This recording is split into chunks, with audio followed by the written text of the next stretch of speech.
Welcome to Better Edge, a Northwestern Medicine podcast for physicians. This episode is part of a Better Edge mini-series. Welcome to Parts and Labor, a roundtable discussion with the OB-GYN experts here at Northwestern Medicine. My name is Dr. Angela Chaudhari, and I'm a minimally invasive surgeon and serve as the Chief of Gynecology and Gynecologic Surgery here at Northwestern Medicine. I will be your host today discussing a very common disease, uterine fibroids, that impact so many people's lives every single day. Today, we will be focusing on disparities in care for uterine fibroids and how we here at NM recognize and try to address these disparities every day. Let's meet our panel. First up, Dr. Melissa Simon is the George H. Gardner Professor of Clinical Gynecology here at Northwestern University and serves as the Vice Chair of Research and the Director for the Center for Health Equity Transformation. Next, Dr. Susan Tsai, a board-certified and fellowship-trained gynecologic surgeon, associate professor, and the associate program director of the fellowship in MIGS. And next, Dr. Linda Yang, a fellowship-trained minimally invasive gynecologic surgeon, associate professor, and assistant PD of our fellowship. Let's begin with Dr. Simon. Now, before we dive into fibroids, I would love to hear more about the Center for Health Equity and Transformation here at Northwestern. Thank you so much for having me. Yes, our Center for Health Equity Transformation has been alive and running since about 2018, and the focus is really general on all things health equity. We've done a lot of work on women's health specifically, but more broadly across the whole spectrum of health equity, especially in the area of research, training, and education. We have a lot of workforce development pipeline programs for many underrepresented populations and students from across the Chicagoland area. And we do a lot of policy work and community engagement. A lot of the research has been focused on a wide variety of topics, including cancer care delivery equity, patient navigation of all types, and also maternal mortality and perinatal care improvement. Dr. Simon, I've been so impressed reading about the center and sort of everything that you've done. I know so much of your research has been around public health and how to get patients access to care. And, as you know, we're talking quite a bit today about uterine fibroids. So I'd love to hear your thoughts about, what the issue is right now in the Chicagoland area in Illinois. What is happening for our patients and how are they receiving care? So it's really important to understand that access to care has many dimensions. It's more than just being able to have insurance and being able to go down the street or a few miles away to a clinic or hospital.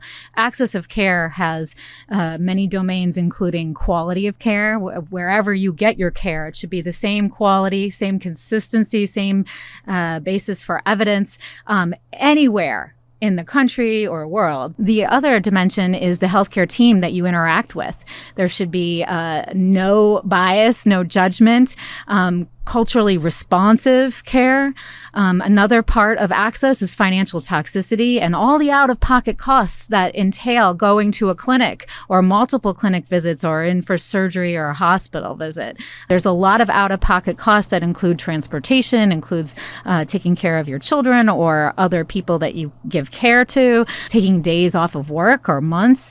And then there's the aspect of care around the social determinants of health, so social and economic factors, health literacy, things that impact health more negatively for people who live in lower resourced or disinvested areas. Then there's the experience of care, your historic experience, not just yours, but your family's, your friends, your social networks, historic experience with care with respect to being mistreated, not valued, not heard. And so this distrust has been there. And especially for Black or African American populations, it's been here for centuries in this country. And we've earned the distrust. And so we have to work really, really hard to earn that trust back. For so many of our listeners that are listening today and caring for these patients, you hope and you think they have excellent intentions. Their goal is to treat every patient the same, to do that without bias. But we as clinicians also know the difficulties with our clinical days, right? We are stuck working in very small time frames, and we are working with patients for our primary care physicians, so many different problems. What advice can you give to a primary care provider who's listening to that patient's complaint for the very first time to avoid some of the dismissing of that complaint that so many of our patients complain about?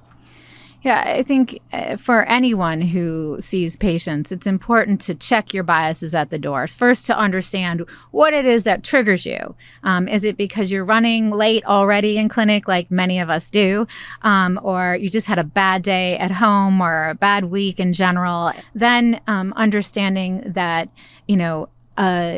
that particular issue of heavy periods or other complaints that patient is bringing to you does not have to be resolved in one day or in that 10 or 15-minute clinic visit. Oftentimes, especially physicians, but clinicians in general want to solve the problem right away. And that is not reality.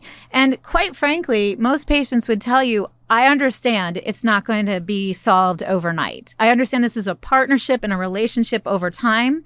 Patient-centeredness in healthcare decision-making is really important. So first, setting expectations up front and slowing the process down. A few visits versus trying to get it all done in one visit would make a difference in terms of the pace, speed, and tone of your voice and just how much you actually exude the fact that you really do care and that you really do want to listen.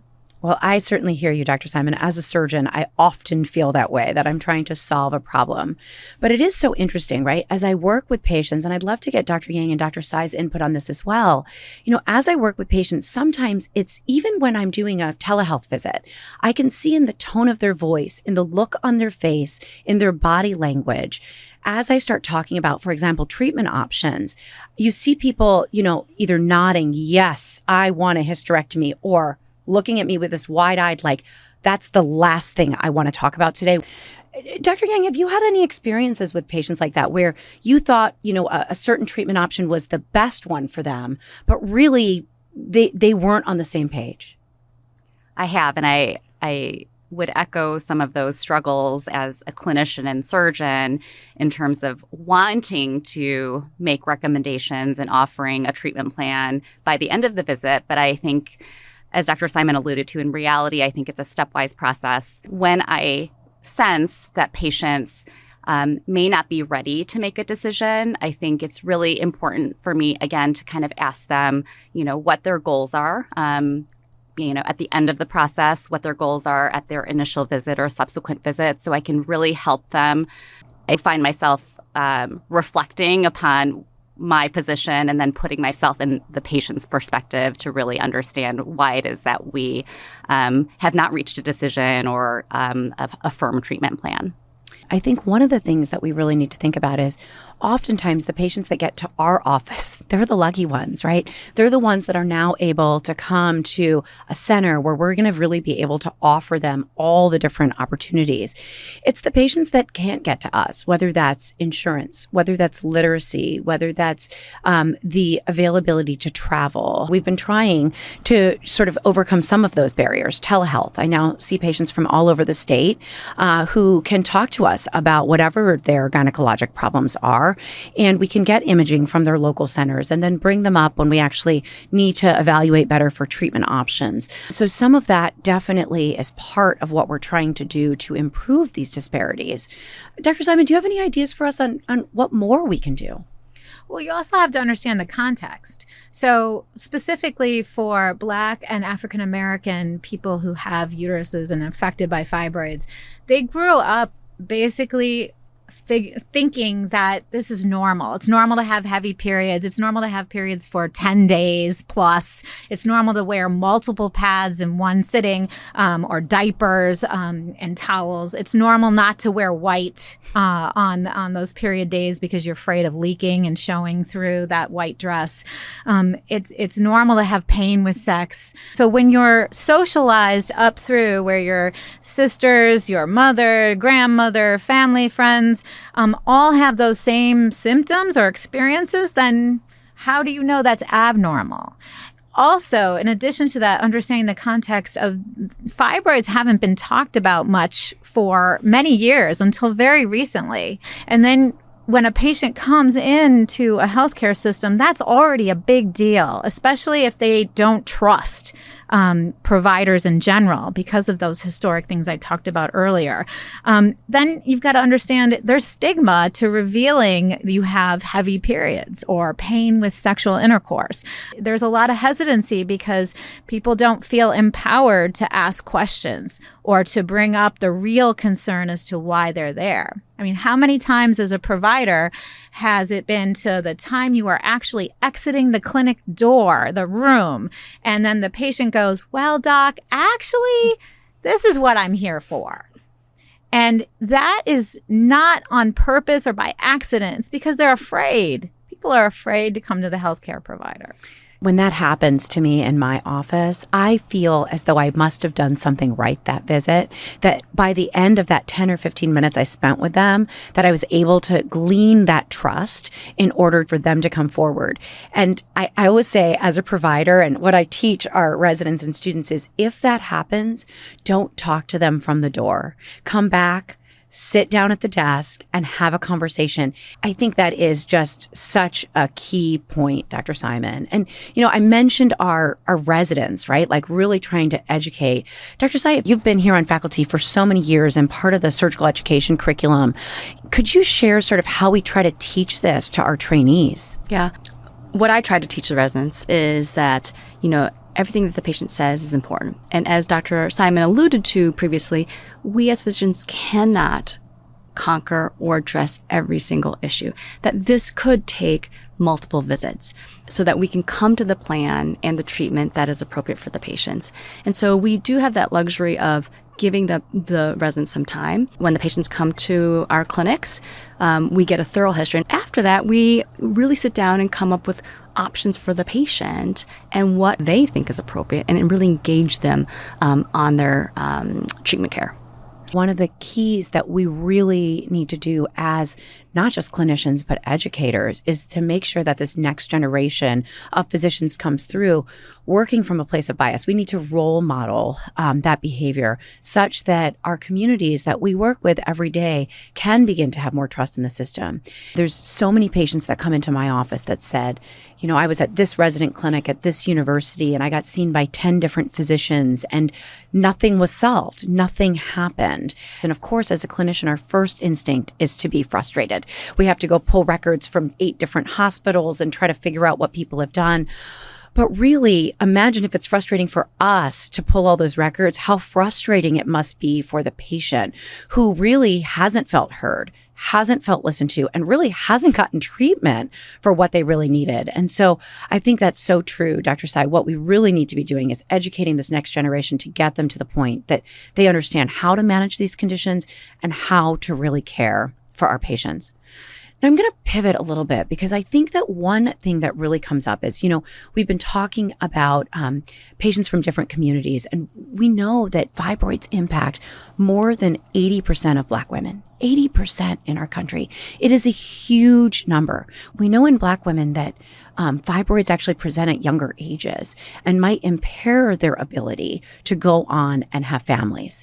And I would love to hear everyone's thoughts about, patients that they've maybe experienced that have gone through that, or what we can share with clinicians that they can share with their patients about this topic. Dr. Yang?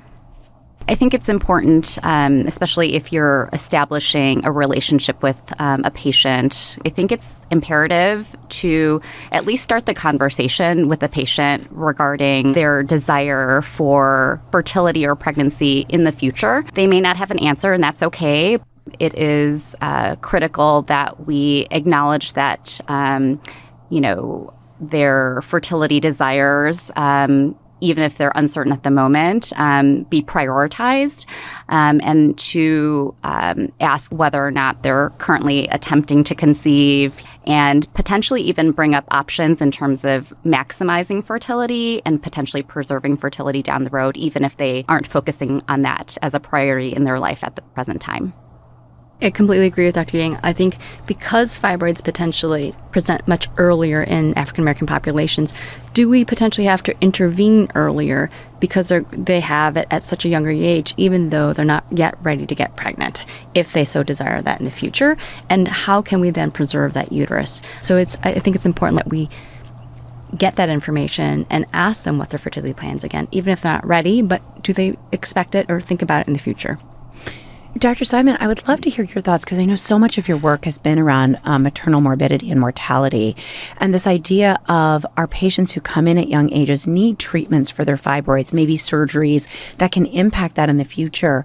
When you work with these populations, and obviously we're trying to improve morbidity, across the city, across the state, across the country. But for these patients, they come into us with fear about how this might impact a future pregnancy. Can you speak to that as a researcher, as a public health person? Yeah, I think it's a complex question, right? So we know that preterm birth and high infant mortality rates disproportionately impact people who are Black or African American. We also know that our maternal mortality rates in the United States are egregiously different between white people and Black people, and even Latinos. I think it's really important to understand that fibroids are one of those things that factor into promulgating that infant mortality rate, which is a lot of that is from preterm birth, having a baby too early in pregnancy. So this issue really does deserve time in the clinic. It deserves more than one visit, and it deserves slowing it down like we talked about earlier. Yeah, I completely agree. Now, before we kind of close up, I do want to address sort of one, I like to say, big elephant in the room when it comes to disparities. Myself and Dr. Tsai have the opportunity to work here at Northwestern as part of our Gender Pathways program, which is a program that was initially designed for surgical transition for our transgender and gender nonconforming patients. Oftentimes, when we talk about fibroids, we talk about women with fibroids and how they're going to be impacted in the fertility, but we don't always address our patients who are transgender or who are gender nonconforming, who have some of these issues and maybe don't feel comfortable coming forward and talking about them. Dr. Tsai, can you talk a little bit about fibroids in our transgender and gender nonconforming populations? Yeah. For my workup for transgender patients and whether or not they want to pursue surgery for gender affirming surgery, I often will get an ultrasound, and that's more to see, is there any pathology that I need to worry about in terms of surgical planning, whether or not they have ovarian cysts or fibroids. We really don't know what the incidence of fibroids is in transgender patients. I think oftentimes we find them incidentally when we are doing that workup just to assess whether or not there is some sort of pathology that we could run into. But there currently isn't any data for that right now. Yeah. One of the things is really just making a safe space, right, for these patients to come in and talk about any gynecologic issues they have. And that's hard. We're very lucky at the Center for Complex Gynecology where we see patients. We started the process of all gender bathrooms, of extensive training for our staff, ensuring that we're using appropriate pronouns, ensuring that we're not dead naming our patients despite what their insurance might say. When we think about fibroids in particular, we have no idea, right, how common fibroids are in these populations.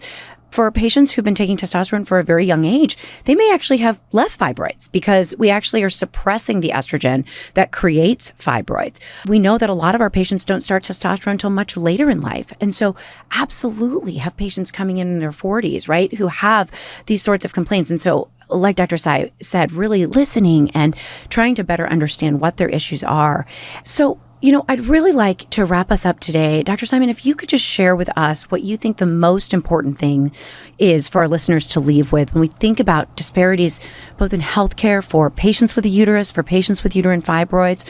What can you share with us? Some final parting words. I think it's really important to get back to the basics. How would you want to be treated in a clinical care setting when you have a gown on, you're naked under that gown, you've experienced bad things or your family has experienced bad things in healthcare providers' offices and hospitals before, and you're scared. You're scared about the condition you have, and you just don't know where to start. And so if you understand that, then you can come from the point of how best to take it slower, sit down and really try to listen and try to get that space created between you and the patient who is coming with that complaint of fibroids or heavy bleeding, and really just, go slowly, set expectations, understand that it's not going to be solved in 2 minutes or 10 minutes, and then it will take us a few more visits. But when you can really try to center the patient and say, what are your goals? That this is not going to happen overnight, but we're going to work together to try to get your issues addressed to the best of our ability together. Dr. Simon, thank you so much. Every time we talk, I'm reminded so much of what I need to be working on every single day in my office, and I so appreciate it. And thank you to all of our panelists today.